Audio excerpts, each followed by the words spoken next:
I can hear the seagulls. Yeah, we're right on the seawall.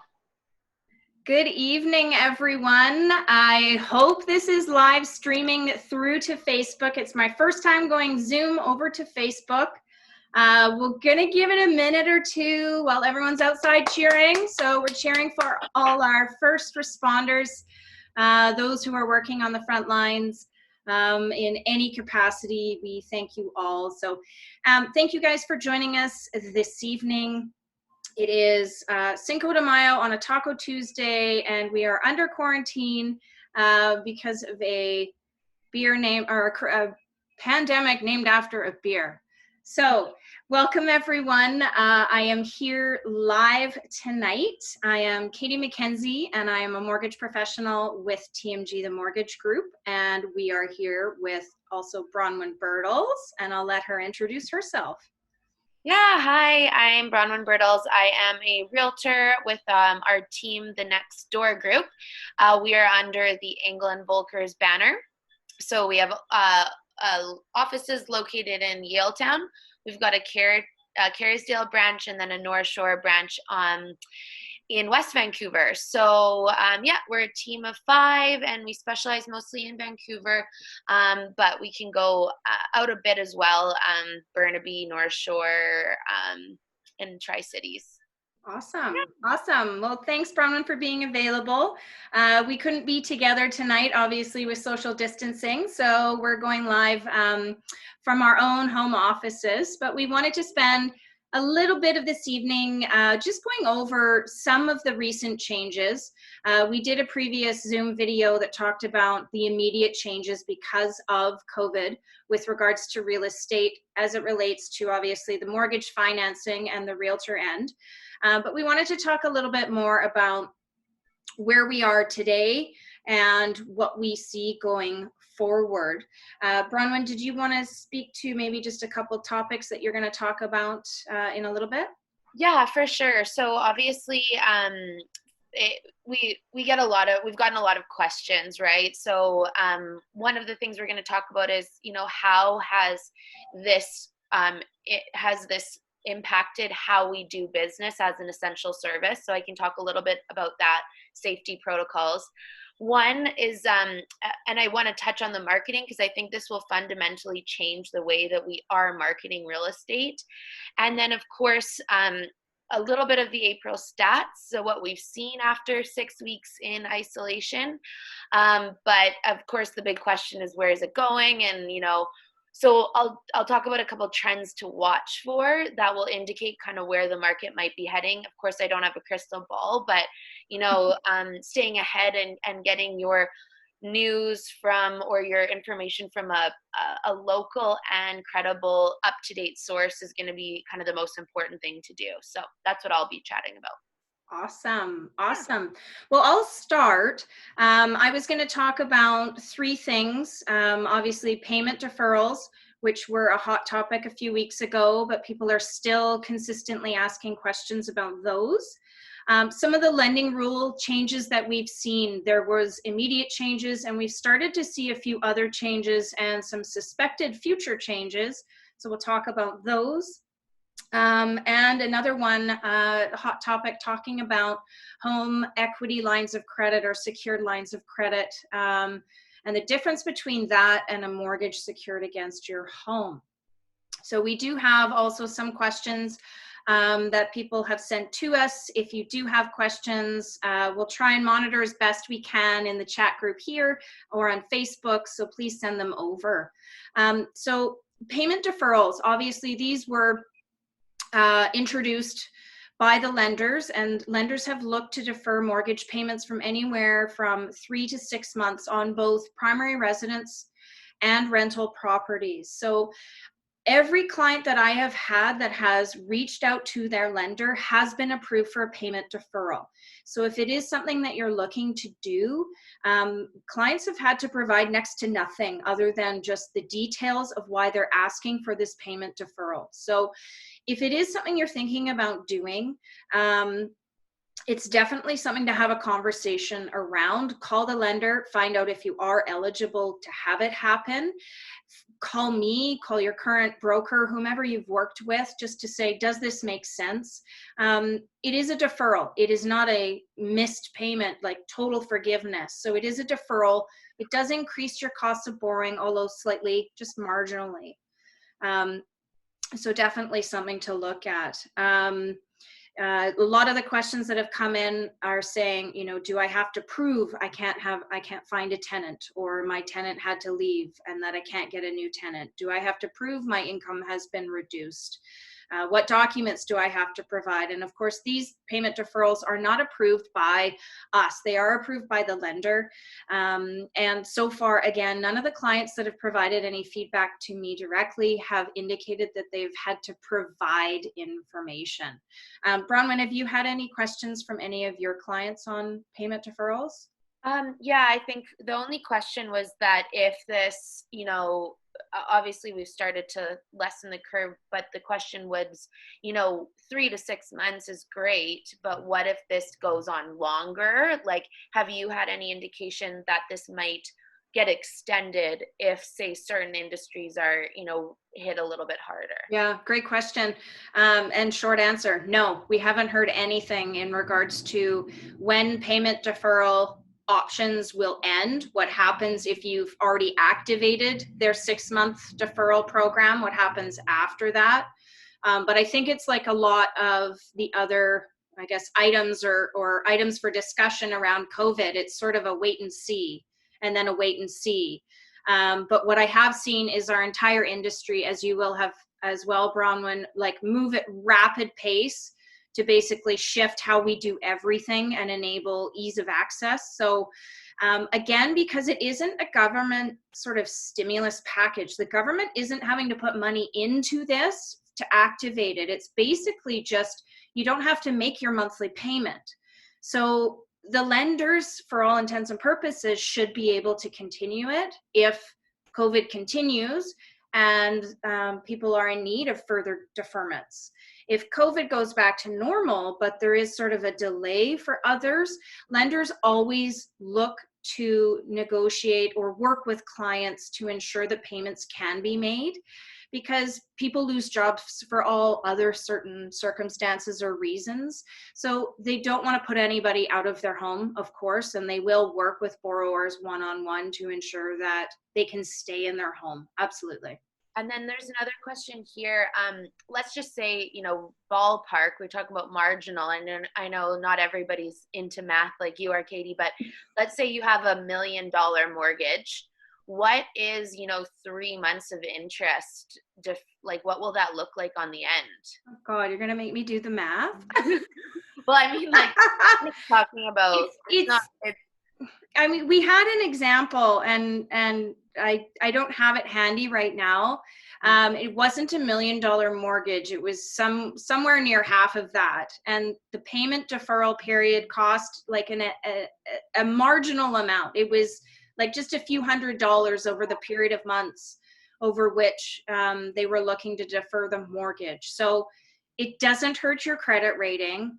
It's not like a credit card where interest compounds monthly. Yeah, mortgages compound semi-annually. So there's no compounding effect to it. And if you can't put food on your table because your only income is the CERB and you're making your mortgage payment instead, then a deferral makes sense, right? So, you know. Yeah. So for like, you know, let's say $1,000 max. Yeah, and again, we can look at what that actual cost is, but it's opportunity cost, right? If it's an additional interest there, where are you pulling the money from otherwise? Are you borrowing off of your credit card? Well, that's at 30% compounding monthly. Take the mortgage payment deferral instead. You know, but if it's a conversation around, I have savings, should I use my savings or should I take the payment deferral? Well, that's a discussion to have. So yeah. Coming back to the second piece I wanted to talk to was change in lending rules. So most of the lenders have said anyone that was approved pre-COVID and hadn't yet closed on their mortgage, those approvals stood firm. For anyone that was approved after COVID up and until now and hasn't yet had their mortgage close, a different set of rules apply. And this is lender to lender specific. So you may have had pen to paper, commitment signed, removed subjects, and you're just waiting for your closing date, say in June. Well, if you lose your job, you are potentially at risk of losing your mortgage commitment. Now, I've had a few people approach me and say, I'm worried. I don't want to tell you what's going on because I'm scared of losing my approval. Well, it's better that we know right away up front rather than waiting until the day before closing when the lender finds out that you've lost your job and they pull your commitment. The day before closing, we need as much time as possible to basically present what's occurred. Lenders, some are looking at the CERB income as potential income to basically make the deal work and look at all of that income. Where we've seen the biggest change and the biggest hurdle is anyone who's self-employed. That's what I was just saying. Or any industry where basically the lenders know you're not working, right? So actors, let's say, some are doing coaching and online training courses, but anyone working in the film and TV film industry, they're not working. So the lenders are getting very, very picky as to what income we can use. So if you were already on the line, on the wire, chances are you now no longer fit into that box. If we're asking for exceptions to income already, chances are they're not going to approve that right now. What was the other one? Like some lenders have actually changed some of their programs that they deem as higher risk. So TD altogether has pulled their non-resident lending program right now, praying that it does come back. And Scotiabank has changed their investment or rental property program where you have to have 20% of your own down payment. You cannot use borrowed funds from, say, a home equity line of credit secured against your primary residence anymore. So we are seeing these changes. As in those cases, you probably think about if you really want to get into the market, going maybe private. Yeah. If you can qualify in a year. Private's an option. Yeah. I always people say, well, private's always an option. And I say, well, it's an option, but they have a larger down payment requirement. They charge fees. There's a broker fee, a lender fee, and your interest rate is substantially higher. So has it been an option in the past for people that have, not wanted to provide any documentation? Yes. Or they've had a significant down payment? Yes. And they've gotten into trouble. Would it suit someone that has, say, a 5% down payment and they're buying a primary residence? No. I mean, at minimum, you're going to need anywhere between 25 to 30% down just to start to look at it. The super private lenders that'll just basically say, are you living and is the property good and are your income taxes paid? A lot of those people have actually looked to have their loans paid out by other private lenders. I've had people call and approach me. It's an option. B lenders are an option, but again, everybody's looking at everything differently right now. So, it's what we're finding too, then it comes back to that conversation of broker versus bank. If you're dealing with a bank, you're dealing with one lender with one set of lending rules and one set of policies. If you don't fit that box, they're not going to give you another option. Whereas if you're working with an independent broker, we have multiple options. So at least we can still keep going through. It took me 14 lenders once to get an approval for somebody, but we found somebody that would do it. Yeah. So case in point. So there's another question here that's popped up. So for somebody self-employed, do you see moving forward, instead of say the previous 2 years of income, do you think they'll say, we'll look at the last 4 to 5 and then say 2020 was an anomaly and maybe give you a bit of, benefit of the doubt on this pandemic affecting your sales volume for that year? Yeah, great question. And this came up actually on a call that we had with our brokerage and some of the top people at the head of each lender. And they don't know. Statistically, because again, I love numbers, but statistically, if you're looking for an average of income, which is what typically lenders do when you're self-employed. They want to see your average income. They typically take a 2-year average. But statistically, if you have an anomaly year, but one could argue last year in real estate was too, right? For income for some realtors. But if you have an anomaly year, do you have to give an option to have that year's income increased, say, by 15%, and then you include it in the average? Or do you use 3 years average? Or lenders don't know yet, because again, there's no deadline to when this pandemic period ends. So, if it ends at the end of the year, you've basically washed out 9 months of the year. If it ends tomorrow, it's only a few months. So I think it depends on how long it rolls out and how heavily weighted, that impact is. So, if we take your 2 months, annualize it, average it with your other 2 previous years, maybe that's the formula. Or maybe there's, a formula depending on what industry you're in. Yeah. Right. And then the other question that's popping up here, I'm just following along, is if you are basically if you're looking for to use or have a rental property, let's say you're and it's 20% down,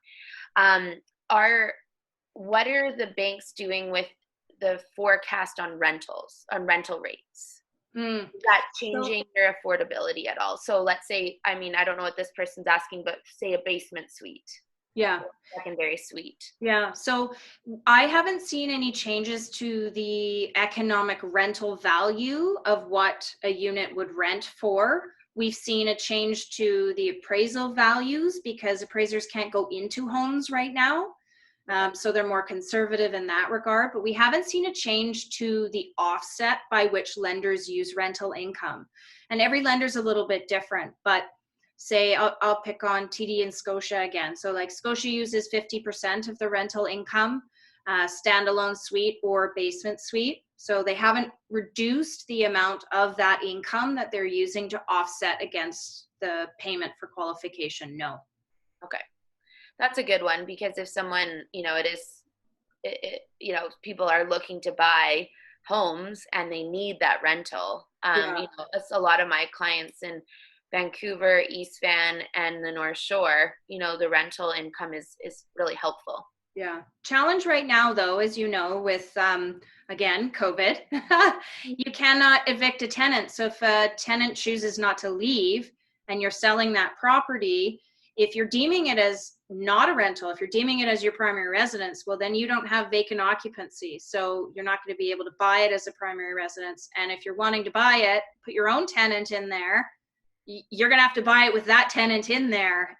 So just something to consider. That's definitely a lawyer's question. Yeah, I'm not getting into it. Even no legal advice here. Yeah, even our brokers, I can't answer that. It is a bit of a question mark. It is the one thing though that people, you have a great tenant and sell yourself as a great tenant, or keep that there, and also make sure that you are doing your minimum. Usually it's just inflation rates, but 2%, every couple of years does add up. So if you are, it's important for people to be keeping up with kind of inflation in terms of their rental income and their suites. Excuse me. And that the last piece I wanted to talk to, if I can, is in regards to secured lines of credit or home equity lines of credit. Yeah, this is a hot topic. Yeah, a lot of people have had large home equity lines. They've used them or not used them. It's either one or the other. A line of credit, regardless of whether or not if it's secured by your home or unsecured, is a revolving credit facility. So it is not a contract by which the bank has to give you that credit. I don't know, that's not the right English or language for it, but a mortgage is a term, a contract. So I, as the bank, give you, the lender, $500,000 for 5 years. At the end of the 5, you can pay it out, or we can ask you to pay it out. They are never going to ask you to pay it out unless you're in default. But with a line of credit, there are certain circumstances where they could look to close the line. So it is the next conversation around, are people with large lines of credit going to see them reduced? We have clients with lines of credit north of $500,000 to $800,000 sitting vacant, ready to go. And some people want to draw on them just to buffer a bit of cash flow right now. Some are living off of them, operating businesses, using their lines. Other people have it earmarked, ready to buy more real estate. So my only recommendation there, I mean, if the banks came in and closed them all, it would be a media nightmare. We don't think they're going to do that, but be careful. Don't miss a mortgage payment. Don't miss a payment on that line of credit. If they contact you to say, hey, this line hasn't been used in the last few years, would you like to keep it open? Yes, I would. There's no reason to close the credit facility unless you've been told that you need to close it because of access to credit and you can't get approved for something else. So keep those facilities available if you have them, but just sort of keep it top of mind that, if this period of time continues and incomes are disrupted for longer, that could be the next stage of what the banks look at in terms of reducing their overall risk exposure. Right. So that we're not kind of just, adding and adding and adding kind of. Yeah. Well, credit. A lot of them are interest only payments. So they're not even amortized out. So they're loans to infinity. So it's, a little bit terrifying for some, but so probably case by case basis. Yeah. So those are the main things I wanted to talk about. So payment deferrals, lending rule changes, and possible secured lines of credit. So nothing like super new, super outrageous in the last week, knock on wood. I could wake up tomorrow. Something could change tomorrow. As we know, things have moved really, really quickly in the last few months. But I'll hand it over to you, Bronwyn. Yeah. Okay, great. So couple things that I was going to talk about is just give you a couple quick updates on how we're doing business. So one of the, of course, everybody is following as best they can the COVID, 6 feet apart, gloves and masks. And then, of course, making sure that the homes are clean and safe, open, that kind of stuff has really been happening. But where we're seeing, a big shift is in the marketing of the products, as well as being able to do, this type of a Zoom walkthrough or showing. So when we have a client that needs to sell something, let's say a seller is in a little bit more of an urgent situation, their job has changed or moved or something like that. They're still in the home, but they're potentially at a vulnerable kind of classification. We want to make sure that we're not just traipsing through people through the home for no reason. We want to make sure that the only people that are coming to do showings are people that have qualified, seen the property, done the drive-by, and then possibly even done the virtual tour of it. And then after that point saying, I'm still interested, let's, suit up and go in. There was a story of a listing in a detached home listing that had 80 people through the home.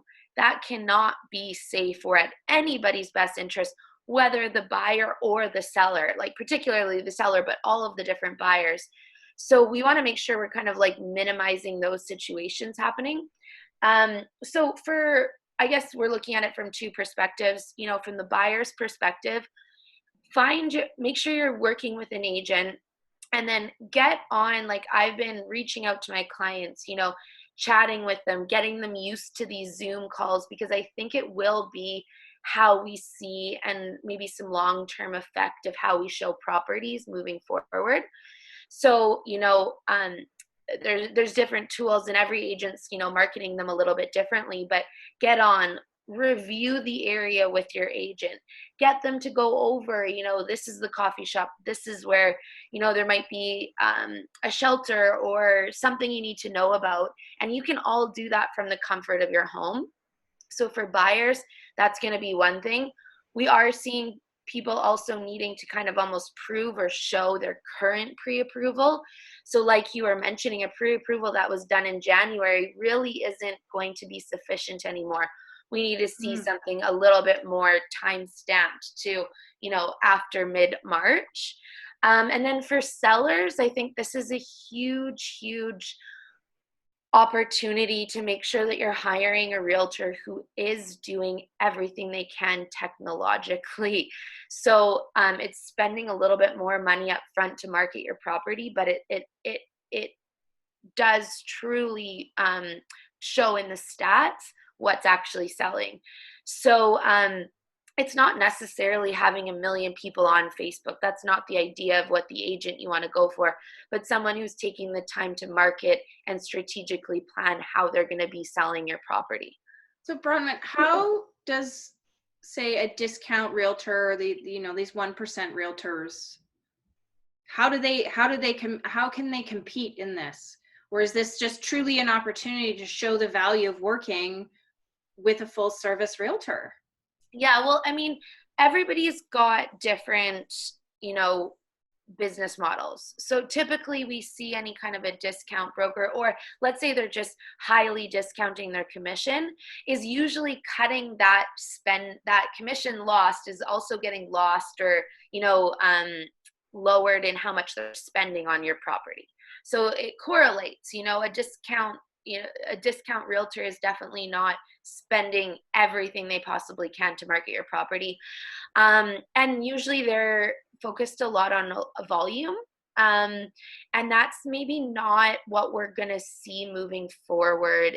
You're going to want to have somebody who's really looking at your property from how's the best way to get this out? How can I spend, I'm going to spend the extra $1,000 to make sure we've got a good video because I want to make sure that it's hitting as many eyes as possible so they're coming in. Like extra photos, videos of the community, anything we can do to really show. We have an example of a property where a very similar listing was on the market in terms of square footage, exact same building. That's been on the market for 210 days, priced very similarly. We went out and really marketed and take the time to really showcase the property, and it sold.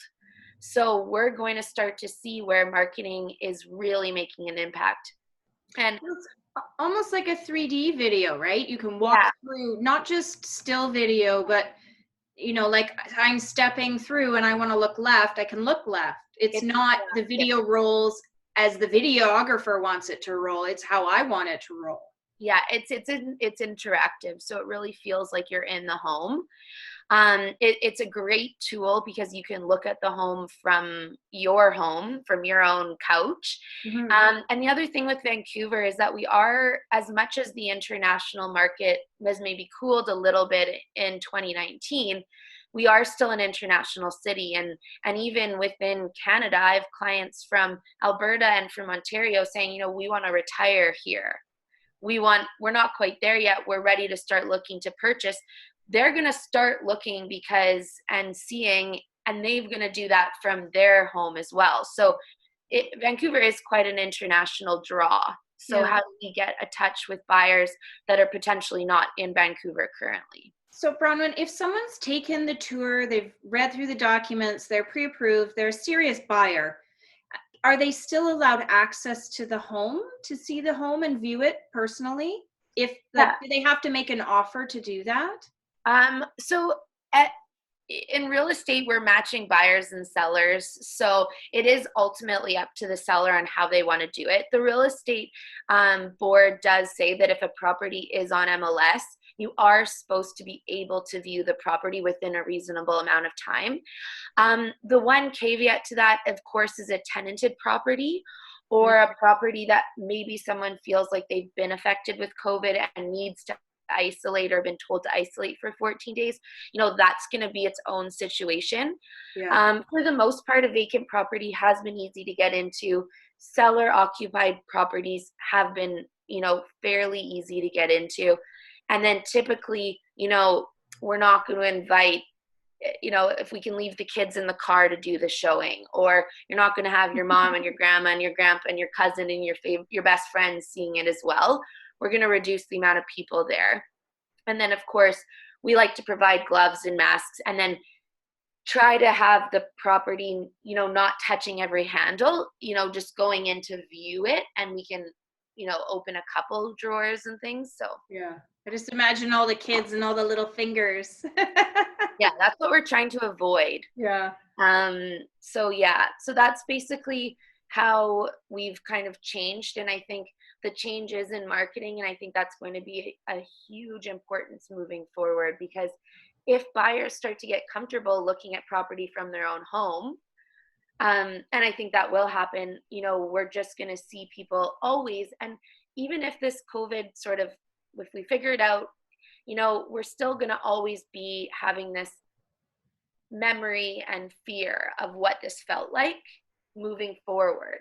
So you are going to see people just a little bit more cautious about open houses and things like that, although currently no open houses are allowed. So so the next thing I wanted to talk about was a little bit of the stats for April.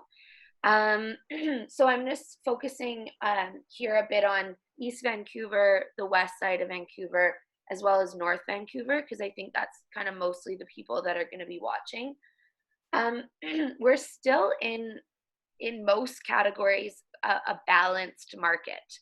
So that is looking at our sales to active ratio. So how many listings are available, how many are selling. When we have 20% high or higher, that means we're in a seller's market, like we saw in 2016 and 17. When we're between 12% and 19%, it's a balanced market. So we have enough inventory for the amount of buyers out there looking. And then anything under about 11% turns into a buyer's market. So we have a lot of inventory, not a lot of buyers. It is basically kind of how that works. Yeah. Right now, we're still in a balanced market in most of those facilities. But typically, I don't think we've seen the full effect of COVID yet. In 2008, we saw about a 6-month delay before prices really started to hit after kind of the recession period. And then it took about, a full year after that for prices to kind of come back and rebound in 2010. So we're going to see this, right now we haven't seen the full effect, and we're still seeing things selling. What's happened though generally is we've seen a huge decrease in the amount of listings, which has led to and almost a huge and kind of an equal decrease to the amount of sales. So we haven't seen downward pressure on pricing as of yet, but we're still only about a month and a half in. So are there any, there's so many people at home online looking at information online. Are there any specific trends that you can say to people, follow this statistic or look for this trend if you're a buyer or if you're a seller? Yeah. So there's always going to be opportunities. So one of the opportunities right now for a lot of my buyers that are kind of under 1.5 million is that we were starting to see a lot of multiple offer and competition happening up till March. Now we're not seeing as much competition. So if you are looking for your home for the next 5 years, and this market cycle I don't think is going to last 5 years, it's a perfectly good time to be, looking to buy, getting in, having your time to purchase, and then just don't watch the media, enjoy your home. And in 5 years, when you're ready to upsize or downsize, you go from there, right? Yeah. It's also a good opportunity because we are low on inventory. So if you have something that's vacant or you've been considering moving in certain market segments, it might be a good time because there's still buyers out there. They just don't have much to look at. So if your property looks great, is marketed well, you might see an offer and a decent price offer, quite quickly. To speak to that, there was 3 offers on a property in Mount Pleasant in the around $700,000 range just yesterday, so there's definitely some pockets where we've still got lots of active buyers. So if you've got a property you're looking to sell, maybe it might be a good time for you. But like everything, this could change tomorrow, and it is really dependent on your situation, your property, and your market segment. Yeah. So reach out and ask. Don't make the assumptions. Yeah, and a lot of people, I've had a lot of sellers saying, okay, well, you know what, we'll just wait. We'll wait another year. But if you're not loving your home, waiting might not also be the best thing to do for the next year. I mean, in case if your job might change, that, affordability purposes, that's different. But there might be some good opportunities for buyers and sellers right now in the right segments, for sure.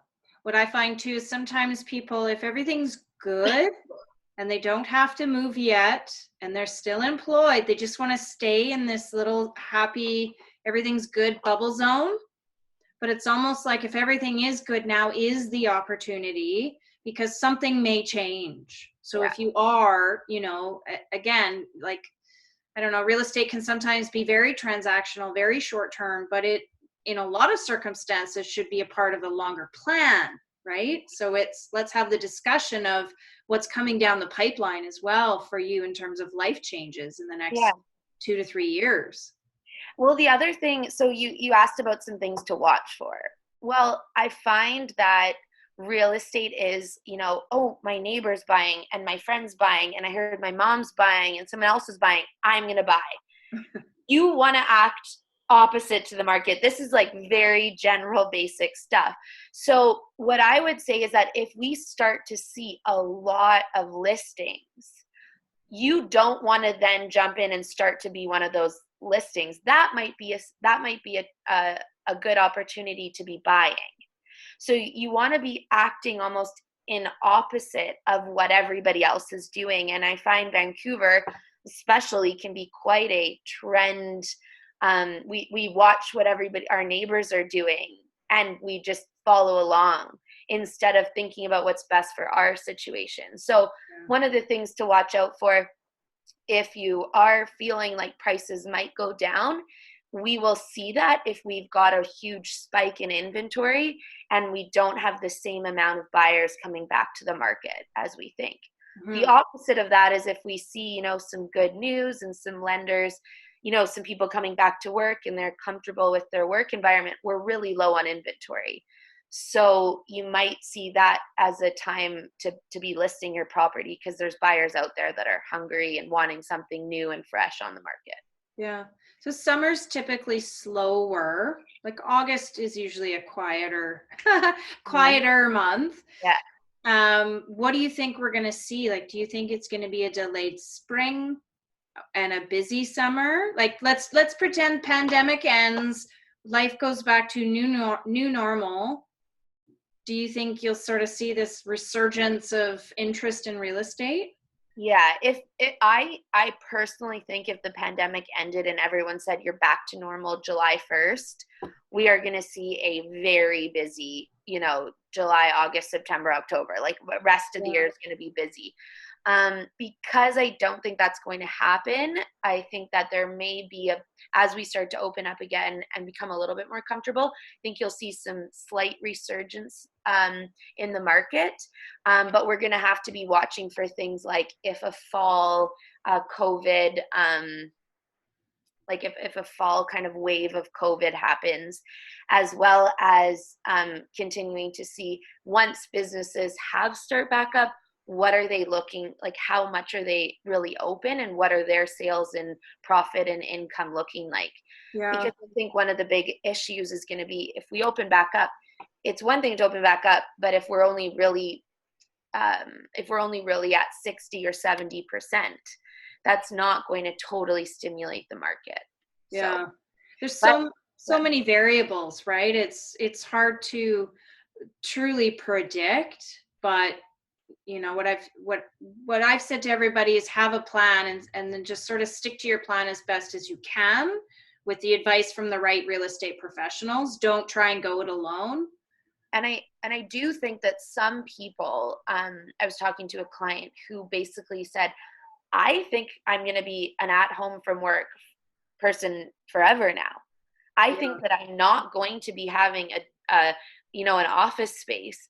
So if you feel like that might be the trend for you, maybe looking for a little bit of a bigger space where you can have a designated office is now going to be important.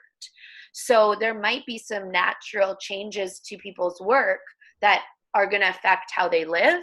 And that might spur on some changes in terms of, I need a bigger space, I need a designated space. I don't need to be, right in the heart of Vancouver anymore. I can go out somewhere further out and kind of have my lifestyle change a little bit as well. Yeah, all the changes to the technology, and there's a lot of changes we've seen that I hope stay, because it does enable things to be a lot easier. And we're seeing people who are continuing to work from home, as you say, barring any kids in the home. It's lovely because you have the freedom to work from home, the accessibility of that, no commute. So as you say, people might move outside of the city. They don't have to commute, if we've seen all the technology change to be able to implement that. But some people still love to work in an office and need that sort of routine and space from their home too. So yeah, and some businesses have to be like that. I was speaking with an architect, and he has to have that collaboration. You don't come up with creative ideas on a planned call in 10 minutes, like it ought to be a little bit functional. So totally depends on the industry for sure. Yeah. But I think basically moving forward, nobody really knows exactly how this is going to shake out, but making sure that you are always getting the professional advice from both the mortgage side and the real estate side is really important, and making a plan for you and trying not to always just listen to what the media is saying. There's differences out there, and a lot of, at least in real estate, it's these general sweeping statements. Sales are down, but it's maybe not in your category. So you got to get the facts correctly. Yeah. I find that the headlines are written like a car accident. And then if you actually get into it and read the meat of it, it doesn't really discuss what the headline was about. And it's a lot of the times it's misleading. I'll say it that way. Or I know on your side, the statistics are skewed. And if you're not, adept at numbers, you can pretty easily get misled in terms of values or percentages of increase or decrease. So always get the right advice for sure. And especially in Vancouver or, the lower mainland generally, where we have product that ranges millions of dollars in separation, right? Like that, buying or selling a $5 million home is a very different process, and it's always longer, right? So that's just natural. So yeah, there's a lot of variance here for sure. Right. Well, is there anything else that you wanted to add tonight? No, and I don't think there was any real questions. So no, I don't. I'm trying to flip from Zoom to Facebook, but if we have missed your question, I apologize, and we will get back to you after we're new to the technology, just like everyone else, zooming over to Facebook. But I think there was one question. If you have a property, but it is tenanted currently, there's a freeze on eviction, then is that even possible to sell the property? And it is still possible to sell the property. It's just going to mean that we need to be really on top of who's buying it and for what use are they buying it. I just saw a colleague of mine advertising, this property is a tenanted property. The tenant's lovely. They want to stay. That's going to make the buyer pool more of an investor. So you can still sell properties tenanted. It just means that we've almost got to involve the tenant plus a lawyer to make sure that we're, following everything correctly and making sure that we can close as the lender needs, as the buyer needs, and as the seller and therefore tenant needs. So the tenant has to sign. The tenant has to sign, don't they, acknowledging that the sale? Because their tenancy is now going to be with someone new. So don't they have to sign? Okay, I don't love to get into this, but Okay, we don't have to. yeah, they could sign a new lease. If you're asking about signing a Yeah. new lease, then yes, that would be really important because obviously, who you're going to communicate with changes, and that's one important part of the lease is how do I get a hold of my landlord? How do I get a hold of the tenant? So yeah, a new lease would need to be signed. Um, but yeah, that's kind of where I'll leave We it. engage the lawyer. Yeah. We let the lawyer give the legal advice. So And awesome. that's maybe somebody that we'd like to have on next our next update. Yeah. Might be a good idea. Yeah. We know a few, so I'm pretty sure we could ask a few. Yeah. We'll put them in the hot seat to ask them. But Bronwyn, how do people get a hold of you if they do have questions for you? Right. So I'm on social media with on Facebook, just Bronwyn Bertles. I'm pretty much the only Bronwyn Bertles I think on earth. So you should be able to Google search me. Instagram's great, but email Bronwyn and you can phone or message me on my Cell phone? telephone. Yeah. Our lifelines, our cell phones. Yeah. Yeah, so I mean, we can post that too, but I mean, Yeah. directly through you, Katie, is probably the easiest, and yeah. Yeah. I And think your Facebook page is also tagged and linked through, so her contact information is there. But yes, Bronwyn Bertles, if you Google search her, I think you are the only Bronwyn Bertles. I think there's 3 of me in the city. There's 3 of me at the same doctor's office, my full legal name, first, middle, and last. So no way. but if you are watching live and we haven't answered your question, once we end the call today, we will get to it. And if you are watching this after, we will also be open for any of your questions. Please feel free to reach out. I know it's been said before, but there is no question too stupid. There are no stupid questions. This is possibly the largest piece of, or the largest asset you'll ever purchase outside of business. So you want to ensure that all of your questions are asked and the professionals that you're working with are answering them. So if you're not getting the answers you're looking for, ask for a second opinion from someone else. Yeah, I think that's all I've got. Bronwyn, any closing thoughts?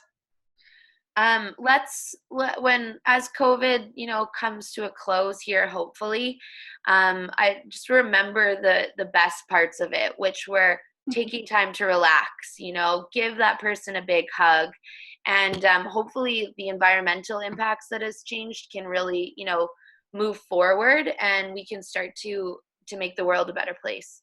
Awesome. I love Yeah, that. Thanks, Bronwyn. no problem. Well, thanks for sharing your time. Thank you everyone for joining us here on Zoom and or Facebook. We will ensure to answer your questions as they come through after. Thanks for joining everyone. Bye for now. Take care.